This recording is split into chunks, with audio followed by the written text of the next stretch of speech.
안녕하세요. 저는 평소에 사연을 듣는 걸 좋아해서 많이 듣습니다. 세상에는 정말 이상한 사람들이 많더군요. 이야기가 좀 과장된 것처럼 보이는 이야기도 많지만 한 가지 확실한 것은 세상에는 정말 미친 사람들이 많다는 겁니다. 말도 안 되는 일도 많이 일어나는 것 같고요. 제가 겪은 이야기도 해보고 싶어서 이렇게 사연을 보냅니다. 이 이야기는 정말 과장되지 않은 이야기입니다. 오히려 생략된 게 많겠죠. 글 쓰는 재주가 없지만 잘 좀 다듬어 주시기를 바랍니다. 아무튼 저는 농사일을 하고 있습니다.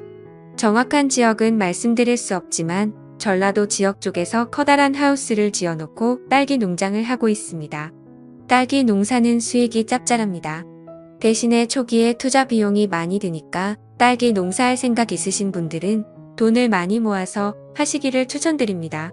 요즘에는 킹스베리라고 해서 커다란 딸기가 잘 팔리는데 이게 돈이 엄청나게 듭니다. 기회가 되시면 한번 잡숴보세요. 아무튼 이 이야기는 제가 딸기 농장을 하고 제법 익숙해졌을 때 있었던 일입니다. 당시에 딸기 수확철이 다가오니 쉴 새 없이 바빠지기 시작하더군요. 수확철이 다가오면 하루에 15시간씩 일을 해도 시간이 모자라고 주변 사람들한테 도움을 받아야만 간신히 수확을 정상적으로 할 수 있는 수준입니다. 시기 안에 다 수확을 못하면 신선도가 확연히 떨어지면서 가격이 많이 낮아집니다. 그래서 가장 비싼 값을 받을 수 있을 때 얼른 수확해서 내다 팔아야 합니다. 저는 주로 경매를 통해서 판매를 하거든요. 경매에서는 또 신선도를 엄청나게 따집니다. 그래서 오늘도 빠른 손놀림으로 딸기를 수확하고 있었는데 갑자기 우리 딸기 농장 안으로 어떤 아줌마 한 명이 불쑥 들어오는 겁니다. 이곳에 사는 아줌마 같지는 않고 한껏 꾸민 것처럼 보이는 도시 아줌마 같은 모습인데 선글라스를 쓰고 있더군요. 그 아줌마는 제게 다가오더니 딸기 조금만 팔 수 있냐고 물어보더라고요.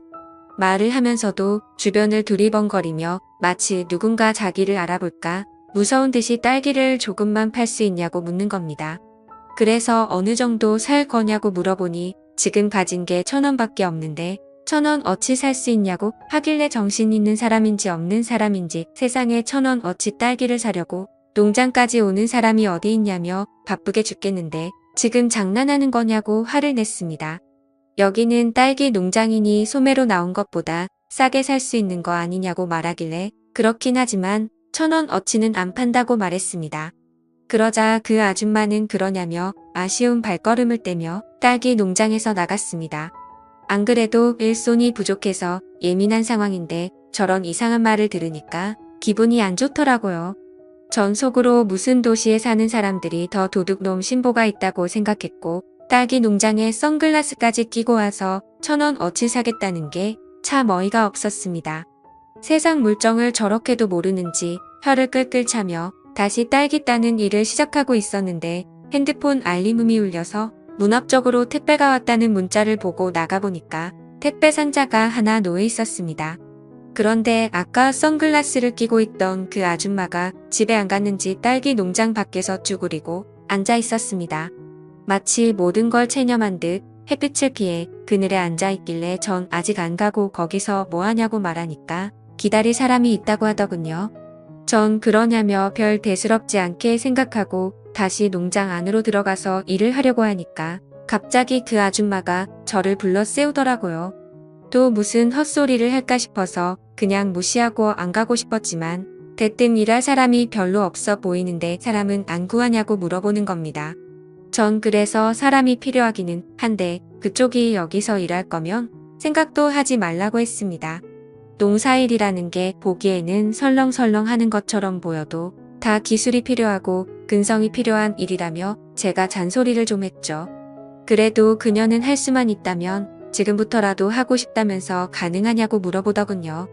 그래서 전 좀 전까지 누구 기다린다고 하지 않았냐고 하니까 오늘은 안 만나도 된다며 일단 일 시작하고 싶은데 일 시작하면 일당이 얼마냐고 묻더라고요. 일당 6만 원 드린다고 하니까 그녀가 고민을 하더라고요. 안 그래도 시간 없어 바쁘 죽겠는데 빨리 할 건지 말 건지 대답하라고 했습니다. 그러자 그녀는 3만 원만 받을 테니 재워주고 밥도 달라고 하더군요.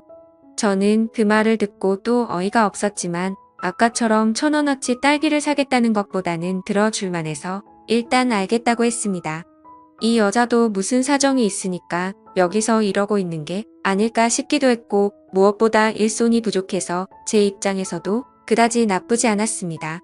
오늘 하루만이라도 괜찮다는 생각이 들어서 일단 알겠다고 옷부터 갈아입고 일을 시작하자고 말하니 아줌마는 고맙다며 저에게 인사를 했고 그렇게 바로 그 아줌마는 딸기 수확하는 일에 투입돼서 일을 시작했습니다. 그 아줌마는 제가 가르쳐준 대로 몇 바구니 좀 따나 싶었더니 갑자기 아줌마가 저에게 하루 종일 제대로 먹지 못해서 일이 손에 안 잡힌다며 딸기 한 바구니만 먹고 시작하면 안 되냐고 하길래 그럼 그러라며 딸기 한 바구니를 건넸고 그 아줌마는 정말 맛있게도 먹었습니다.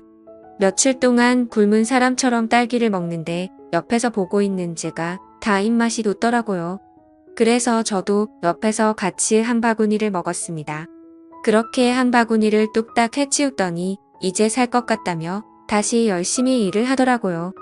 가끔 대학생들이 농촌 생활 경험한다고 10명씩 오곤 합니다. 근데 저 아줌마는 도대체 무슨 사연이길래 이 시골까지 와가지고 저러고 있는 걸까요? 그렇게 한참을 일하니 점심을 먹을 시간이었고 전 아줌마에게 점심을 차려줬습니다. 그랬더니 이 아줌마 점심도 정말 며칠 굶은 사람처럼 개걸스럽게 먹었습니다. 이렇게 개걸스러운 이미지였으면 애초에 선글라스를 쓰지 말든지 똥폼이라는 똥폼은 다 잡아놓고 이제 와서 저러나 싶었습니다. 전 그 모습을 보니 궁금한 게 많아서 도저히 안 될 것 같아. 댁이 어디냐고 물으니까 서울에서 왔다고 하더군요. 근데 여기까지 어쩐 일로 왔냐고 물으니 사실은 놀러 왔다가 길을 잃었다고 하는데 도저히 믿어지지가 않았습니다. 대한민국이 무슨 방글라데시 시골 변두리 마을도 아니고 어디서든 전화도 되고 경찰을 불러서라도 집에 가면 되는 거 아니겠습니까? 지금이 조선시대였으면 제가 이해해 줄 수 있겠지만 이런 세상에 길을 잃었다고 집에 못 가는 건 말이 안 된다고 생각해서 저는 이 여자가 무언가 숨기는 게 있다고 확신했습니다. 그래서 살짝 떠보기 위해서 길을 잃었으면 같이 놀러온 일행에게 전화하면 되지 않냐고 물었습니다. 그러자 아줌마는 제 질문에 대답도 하지 않은 채 웃으며 허겁지겁 맛있게 밥을 먹기만 하군요.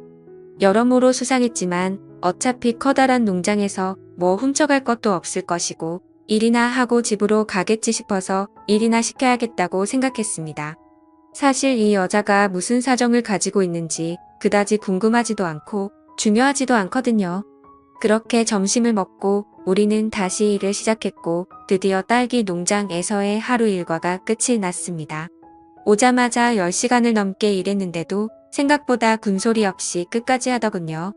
처음 치고 이 아줌마 제법 일을 잘해서 그런지 그래도 저 혼자 할 때보다 수월하게 끝난 것 같았습니다.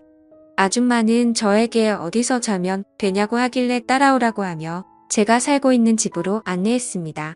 아줌마는 저를 따라오면서도 집에서 혼자 사냐고 물어보시더라고요.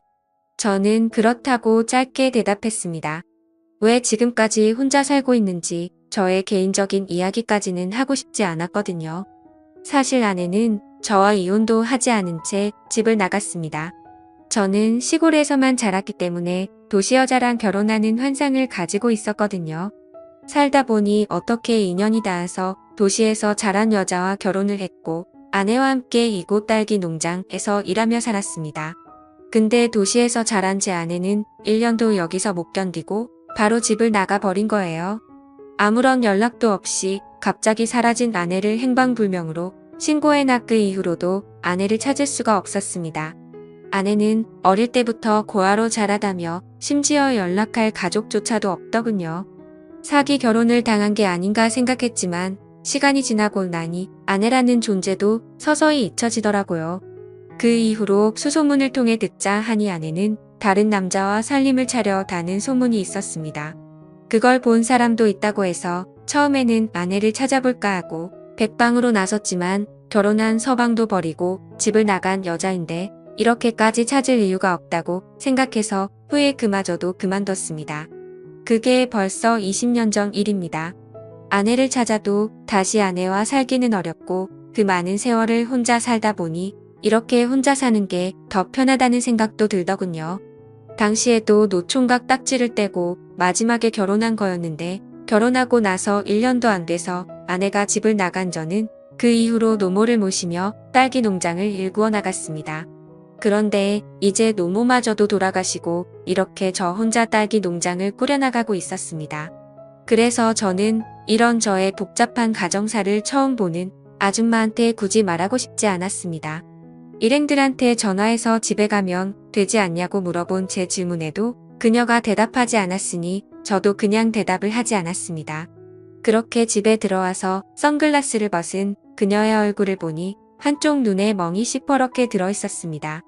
그러면서 거울을 보며 멍든 자국을 오목조목 살펴보는데 꼭 누군가에게 맞은 느낌이더라고요. 아줌마는 그 뒤 살짝 눈물을 훔치는 것 같았습니다. 저 아줌마에게 분명 사연이 있는 것 같았습니다. 서로 개인적인 건 물어보지 않았습니다. 일단 저도 저의 개인적인 이야기를 하고 싶지 않았고 그녀도 개인적인 얘기를 하고 싶지 않은 것 같더라고요. 그리고 무엇보다도 딱히 그녀에 대해서 궁금하지 않았습니다.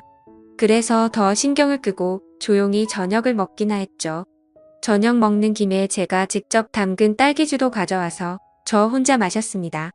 그 여자에게 주기 아까웠거든요. 근데 그 아줌마는 제가 꺼내온 딸기 술을 보더니 뜬금없이 술이라면 아주 진절머리가 난다고 했습니다. 그래서 왜 그러냐고 하니까 사실은 자기 남편이 술만 마셨다 하면 사람이 180도 바뀐다고 하더군요. 그 말을 들으니 왠지 저 아줌마 얼굴에 멍도 남편이 때려서 생긴 것이라는 생각이 들었습니다. 그리고 저 아줌마가 남편한테 맞고서 도망치듯 집을 나왔다고 하는 생각으로 추론이 됐습니다. 아무튼 전 그 아줌마가 좀 안 됐다는 마음이 들더라고요. 아줌마는 제가 딸기주를 한 잔 따라서 마시는 걸 보더니 갑자기 제 잔을 빼앗고서 자기도 한 잔 마시겠다며 벌컥벌컥 마셨습니다. 제가 아끼는 술인데 왜 저의 허락도 없이 이렇게 마시는 걸까요? 방금 전까지 술에 진절머리가 난다더니 이제는 제가 이 아줌마한테 진절머리가 나더군요. 아무튼 딸기 1,000원어치 산다는 그 첫 인상부터가 마음에 안 들었는데 여러모로 재수가 없는 여자입니다. 그러면서 갑자기 오늘 낮에 자기가 일한 거 어땠냐고 물어보기에 전 그 정도면 충분히 일당 받고 일할 자격 있다고 말했습니다. 저에게 그럼 이곳에서 일주일 정도 일해도 되냐고 하길래 전 마침 사람도 필요하게 다 그러라고 했습니다. 저 혼자서 하면 딸기 수확이 완료되는데 10일이 넘게 걸립니다. 근데 이 사람까지 있으니 일주일이면 딱 쉬기도 좋다고 생각했거든요. 신선한 딸기를 더 비싸게 팔 수 있으니 이득이라고 생각했습니다. 그렇게 해서 그 아줌마는 저의 농장에서 일주일 동안 일하게 되었는데 함께 일하다 보니 제가 그 아줌마에게 정이 든 것 같았습니다. 아줌마는 어느새 선글라스를 벗어 던지고 멍든 눈으로 저와 같이 일을 했습니다. 그렇게 저희는 서서히 허물 없이 지내는 사이가 되었고 저희는 서로에게 조금씩 편해졌습니다. 그러다가 이제는 그 아줌마가 떠날 마지막 날이 되었고 아줌마는 농장을 끝내고서 이제 가보겠다고 말했습니다. 그래서 전 하룻밤만 자고 내일 일찍 가라고 하니까 아줌마는 아니라면서 이제 가보겠다고 하는 겁니다. 전 그 말에 아줌마에게 하지 말아야 할 말을 하고 말았습니다. 남편이 때리면 집 나오면 되는 거고 그 남편과 안 살면 되는 거 아니냐고 했습니다. 내 마누라도 나랑 같이 딸기 농장 하기 싫어서 집 나갔는데 당신이라고 못할 게 뭐냐고 따졌습니다. 헤어지는 게 아쉬워서 그랬던 걸까요? 저는 그녀에게 괜히 화를 냈습니다. 그제서야 아줌마는 참았던 눈물을 주룩주룩 흘리더라고요. 그러면서 저에게 뭘 알길래 그렇게 말하냐고 해서 솔직히 처음부터 다 알고 있었다고 말하며 그 눈에 멍든 자국이 왜 생겼겠냐고 말하니 아줌마는 하염없이 울기 시작했습니다. 전 안 되겠다 생각해서 그 아줌마를 안아줬고 아줌마는 제 품에 안긴 채 더 서럽게 울었습니다. 그러다가 저희는 한 방에서 같이 잠을 자게 되었는데 아침에 일어나 보니 저희는 여느 부부와 다를 게 없었습니다. 전 이 아줌마와 하룻밤을 함께 보내보니 더 이상 이 아줌마를 누군가에게 보내고 싶지 않았습니다. 저는 그 아줌마를 설득하기 시작했습니다. 나랑 같이 살자고 말 안 할 테니까 일단 그 남자한테서 벗어나야 하는 거 아니냐고 같이 남편을 찾아가서 말하자고 했습니다. 처음에는 거부하던 그녀였는데 그럼 계속 지금처럼 맞고 살 거냐고 물어보니 절대 그렇게 살고 싶지 않다고 하더군요. 내가 옆에서 도와줄 테니 같이 남편에게 찾아가자고 말을 했고 그렇게 그 남편과 마주 앉아서 이야기를 나누기로 했습니다. 그녀의 집에 도착하자 집은 난장판이었고 허름했습니다. 오랫동안 이야기를 나눴는데 그 남자는 이혼하는 조건으로 500만 원을 요구하더군요. 솔직히 돈을 이야기하길래 이혼하려면 1억 원 가지고 오라고 말할 줄 알았는데 겨우 500만 원이라니 자기 마누라에 대한 값어치가 정말 그 정도라고 생각했던 걸까요? 그래서 그 자리에서 현금으로 500만 원을 바로 꺼내줬습니다. 제가 딸기 농장을 가지고 있는 사람인데 그 정도 돈이 없겠습니까? 그러자 그 남자는 술값을 벌었다며 제가 준비해온 이혼 서류에 바로 도장을 찍더군요. 갑자기 딸기 농장에 찾아와서 일을 하겠다는 아줌마나 돈 500만 원에 바로 이혼 서류에 도장 찍는 이 남자나 거기서 거기라는 생각이 들기도 했습니다. 세상에는 정말 미친 사람이 많은 것 같아요. 그 뒤로 2년이라는 시간이 지났습니다. 선글라스를 끼고 딸기 1,000원어치 사려고 했던 그 이상한 아줌마는 지금 제 아내가 되어 함께 딸기 농사를 지으며 살고 있습니다.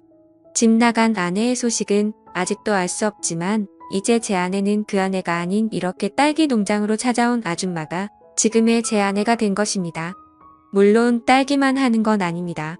딸기 농사를 하려면 커다란 하우스가 필요한데 하우스가 상당히 좋은 거라서 딸기뿐만 아니라 이것저것 많은 농사를 짓을 수 있습니다.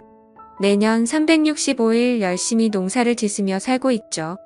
새롭게 맞이한 아내인 만큼 탐스럽게 열린 딸기처럼 자식도 낳고 행복하게 살아가고 싶습니다. 근데 이 이야기가 전부가 아닙니다. 시골에서 살다 보니까 정말 별별 일이 다 생기더라고요. 다음에 기회가 되면 또 이렇게 사연을 보내보겠습니다. 저희 마을에 유명한 개장수가 한 명 있는데 그 사람에 대해서도 참 할 얘기가 많습니다. 세상에는 정말 상상도 할 수 없는 미친 사람들이 많다는 걸 느꼈거든요. 저와 제 아내에 대한 이야기는 여기까지입니다. 긴 사연 들어주셔서 감사합니다. 구독과 좋아요, 알림 설정 눌러주세요. 그럼 모두들 행복한 하루 보내세요.